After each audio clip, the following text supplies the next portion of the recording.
Because John Cena practically did all the press tours and promotions for the Suicide Squad as Peacemaker, James Gunn decided to write him one of the greatest spin-off series ever conceived. Peacemaker can't die just yet when he's got a spin-off series to film. Harcourt, Diebeard, Leota, and Myrn get the jump on him inside his trailer to recruit him for another mission. Christopher Smith pays his dad a visit to grab a superhero starter pack. You know somebody's a psychopath when they have a TV facing the door. He investigates why the VFX team used up half the budget, and he's nothing but a disappointment to his father, all because a rat man shot him. The mission is Project Starfish, and he can read up all about it in the file. Harcourt has zero interest in Peacemaker, but this lady, on the other hand, turns out to be a complete nutjob. He breaks his clavicle and barely manages to defeat her. Leota is Waller's kid, and she's instructed to plant a diary inside Peacemaker's trailer. Peacemaker calls Harcourt for the play-by-play, then he spends half the episode freeloading from her apartment.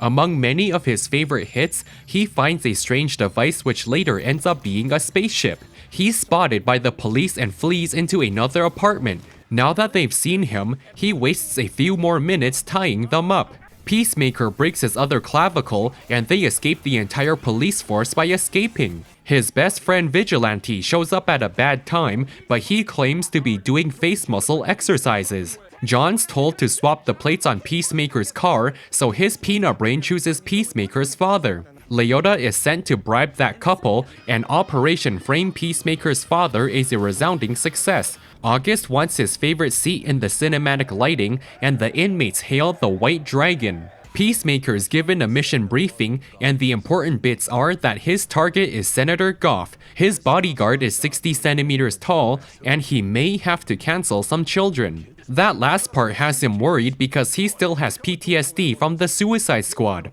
When Goff and his family sit down for dinner without silverware, Myrn confirms they're all butterflies, but Peacemaker can't bring himself to pull the trigger. Vigilante pops out of nowhere to do the job, and Judo Master also pops out of nowhere to stop them. Goff begins torturing Vigilante because Peacemaker is obviously the alpha. While cutting into his pinky toe, Peacemaker overcomes his trauma by overcoming it. So that's why it's called Project Butterfly. Just outside, John made sure Judo Master is going to be spending the next few episodes on a hospital bed, or in their case, strapped onto a couch. Vigilante's clearly upset at Peacemaker for sacrificing him to be tortured.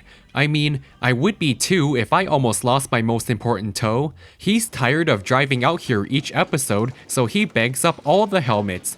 Through a heated exchange with the neighbor where they name-drop Batman, he finds out his father was arrested. A few scenes later, Chris compares himself to a phallic object, and his peanut brain casually discloses they swapped his fingerprints. Judo Master spent the entire episode wiggling free, and now he's got a boss fight in Peacemaker. Just when he's about to reveal some major spoilers, Leota shoots him because we're only halfway through the season. Peacemaker's got Goff in a jar, and they get high together while he reminisces about his brother. Although his prints don't match, Myrn calls in a favor to deny his release, forcing Detective Song to seek out Judge Judy. Peacemaker still holds a grudge against Diebeard and proceeds to give him a list of people he could have framed instead. Thanks to Leota, they have a lead on the Butterflies' favorite Starbucks location. They infiltrate the goo factory, and one doesn't even need an X-ray helmet to see that these aren't regular people. Peacemaker tests out his makeshift grenade, and John's the one to rescue them from a Gorilla Grodd wannabe. She later plants the diary before finding out Myrn is a butterfly. As it happens, everybody already knows besides Peacemaker. The butterflies fled from a dying planet and lived alongside the humans in harmony, until one day Goff attacked and started taking humans as hosts. These two peanut brains are surprised Goff can understand them, as if he didn't just take over an English-speaking host. Myrn warns them just before the police raid his trailer, and Locke helps them to escape. They learn the butterflies are milking a cow to prepare their Starbucks orders, and that cow is located on a Cloverdale ranch. While showing off his piano skills, the entire police force now under Goff's control exposes his diary, which pins everything on Peacemaker. Judge Judy also came in clutch to clear his release. The first thing on his evil agenda is to put on a supervillain starter pack to cancel his son's life. Christopher accidentally cancelled his brother's life when they were just kids, and he's been feeling sorry about it ever since. There's a tracker inside each of his helmets, and the White Dragon pays him a surprise visit. They escape into the woods by escaping, and only halfway through the episode does his peanut brain realize they've been chasing a raccoon. The main characters regroup on Vigilante to shoot a quick ad on how Ford should be your top choice when it comes to getting out of tough situations like these. Eagly and Vigilante help him to gain the upper hand, and he serves peace to the evil man.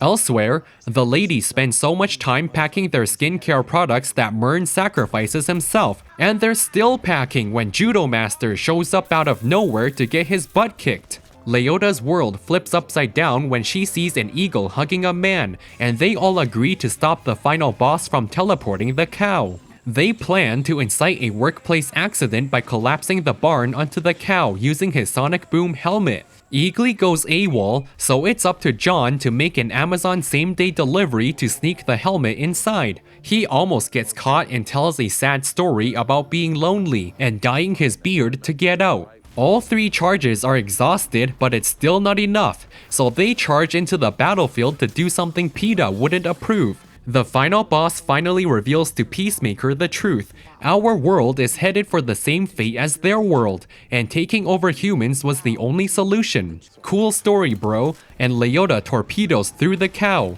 In the end, Flash and Aquaman bring along their two favorite silhouettes for a cameo. Leota exposes Waller and projects Butterfly to clear Peacemaker's name. Judo Master whips out another bag of Cheetos, and Christopher Smith cracks open a beer. This may not be how you remember it, but it's probably close enough.